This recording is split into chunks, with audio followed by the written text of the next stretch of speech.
I had the extreme honor and also privilege of being both an entry, a competitor in the competition, and also as a juror in this year's judging. And it's really been an honor to be part of both of these, and can give you perhaps a unique perspective on being on both sides of the fence.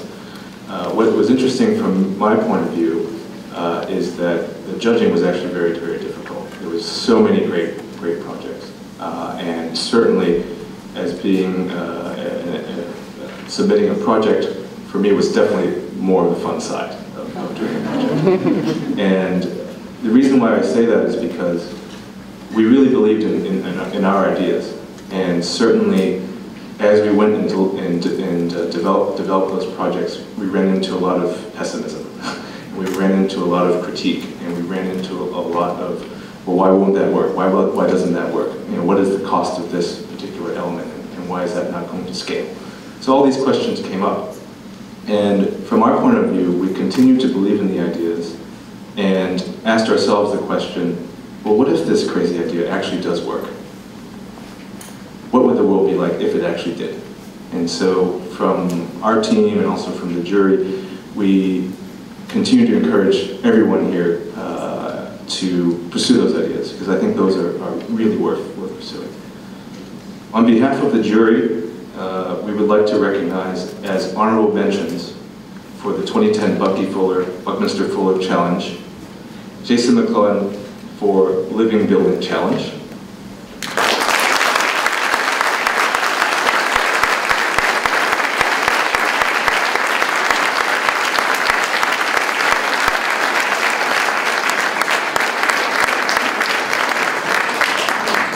Martin Felsen and Sarah Dunn of Urban Labs for Eco Boulevards.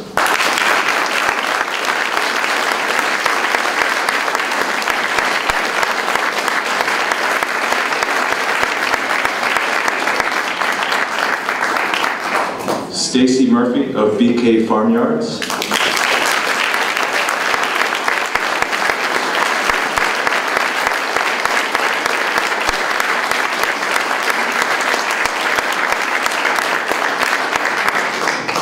And Ellen Fish of Barefoot Women Solar.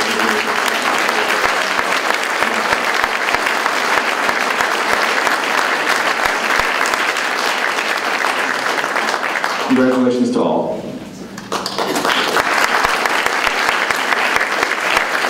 So we have asked the remaining two finalists to briefly share their projects with you before we announce the runner-up and then the winner.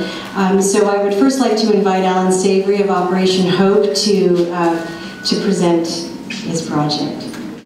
I'd like to talk about the results more than the concept of our operation. I'm going to just flash these in the background, but they're just to give you some idea. It's more than just the few people up here that you see.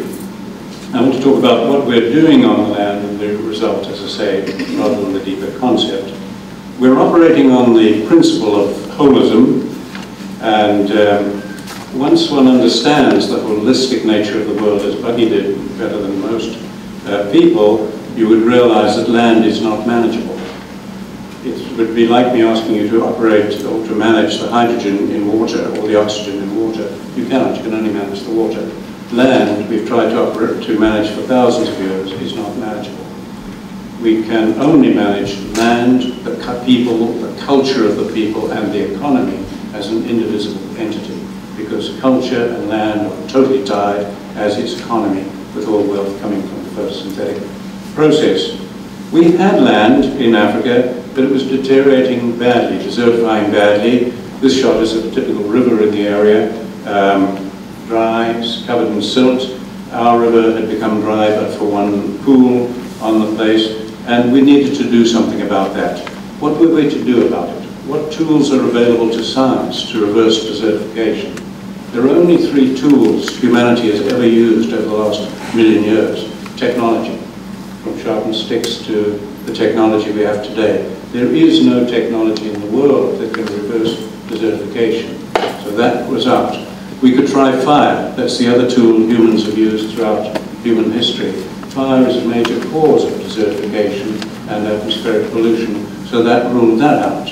We could rest land, the only other idea humans have ever come up with to restore our environment at large, but resting land, as countless research plots showed us, causes desertification in seasonal rainfall. So what were we to do? We determined to use livestock, the most condemned tool in the world. Now, how were we to run livestock? For 10,000 years they had caused deserts. They are causing the climate change more than even scientists are aware of or blaming them. But how were we to use them as a tool? We couldn't use any grazing rotation, any grazing system. Humans have tried those for thousands of years. Fortunately, in the 60s, we had come up with the idea of dealing with this complexity through a military planning procedure of the British Army that we just cribbed rather than reinvent the wheel. So we had solved that problem in the 60s, and we decided to use the livestock to mimic nature as of old through a planning process that would get the animals in the right place, the right time, for the right reason, with the right behavior to reverse the desertification. Because the only thing that can do it in the world is the gut, the moist gut, and the hooves and the mouths of an animal. So we did that, and we mimicked with our livestock. The result, briefly, is that because we've increased livestock 400%, we have more grass than we can deal with even in a dry year now. All forage is growing amazingly. Our water, which was going dry, is now pretty well perennial. And what has amazed us most is we've got open water, water lilies, fish and otters a mile above where we've known it in the last 100 years in our river system.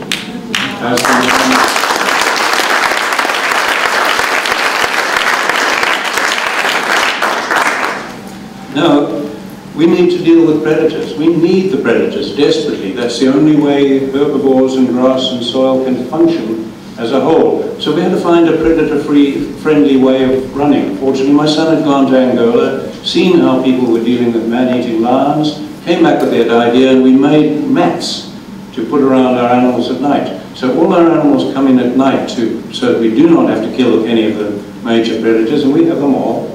And then we found we've got another reclamation tool. They could reclaim land, and we started to reclaim land with that, where even through dry years, and we then learned also that we could put those on croplands. So putting them on crop fields, the animals at night like that, transferring the nutrients in, as you heard Huggins Matanga briefly mention, we're getting 3 to 5 times the yield on those croplands. Seeing is believing. We've had exchange groups coming from the Cape to Ethiopia. USAID, the Office of Foreign Disaster Relief Assistance, has seen the merit in this as a way to get off this endless treadmill of aid and assistance to people, and are now supporting us well. We've had Samburu and Maasai and Herero tribesmen come, and it is wonderful to see the hope in their eyes when they realize here's a hope of saving the culture of millions of people, which we scientists are trying to destroy by settling them and making them ranchers, when we're desertifying the United States with ranching. And they see hope finally now.